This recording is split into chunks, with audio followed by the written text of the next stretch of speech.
રાજ્યમાં ગેરકાયદે ધાર્મિક બાંધકામ મામલે મોટા સમાચાર સામે આવી રહ્યા છે। ગેરકાયદે ધાર્મિક દબાણો સામે કાર્યવાહીનો રિપોર્ટ હાઈકોર્ટમાં રજૂ કરાયો। પ્રિન્સિપલ સેક્રેટરી નિપુણા તોરવણે હાઈકોર્ટમાં સોગંદનામું કર્યું।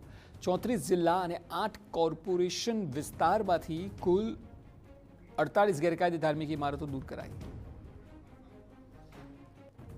વધુ માહિતી આપી રહ્યા છે સંવાદદાતા રોનક વર્મા। રોનક, જણાવો સમગ્ર મામલે આજે સોગંદનામું કરવામાં આવ્યું છે, કયા કયા મુદ્દાઓ તેમાં મહત્વના ટાંકવામાં આવ્યા છે? અક્ષય, મહત્વની વાત એ છે કે રાજ્યમાં જેટલી પણ સરકારી જમીન આવેલી છે, સરકારી જગ્યાઓ આવેલી છે, તેના ઉપર કોઈ પણ પ્રકારનું ગેરકાયદેસર દબાણ હોય તેના સામે રાજ્ય સરકાર દ્વારા મોટા પાયે અત્યારે સાફ સફાઈની કામગીરી ચાલી રહી છે। આ તમામ બાબતો વચ્ચે જે મુખ્ય રસ્તાઓ આવેલા છે અને આ મુખ્ય રસ્તાઓ ઉપર ધાર્મિક દબાણ એ ખૂબ મોટી સમસ્યાઓ સર્જતા હોય છે અને ટ્રાફિકનું મુખ્ય કારણ થતા હોય છે।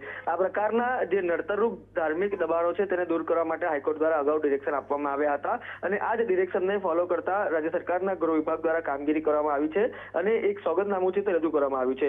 34 જિલ્લા અને 8 કોર્પોરેશન વિસ્તારમાંથી જે પ્રકારે આપણે કહ્યું તેમ 48 ગેરકાયદે ઇમારતોને દૂર કરવામાં આવી હોવાની વિગત છે તે હાઈકોર્ટના ધ્યાને મૂકવામાં આવી છે।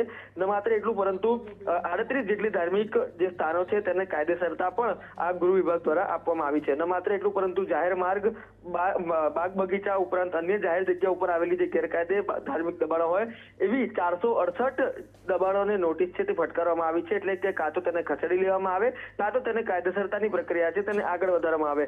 ન માત્ર એટલું પરંતુ આ તમામ પ્રક્રિયા દરમિયાન કાયદો અને વ્યવસ્થા જળવાઈ રહે તે માટે જે સામાજિક અગ્રણીઓ સાથે સમજાવટના ભાગરૂપે 97 જેટલી બેઠકો છે તે પણ કરવામાં આવી છે।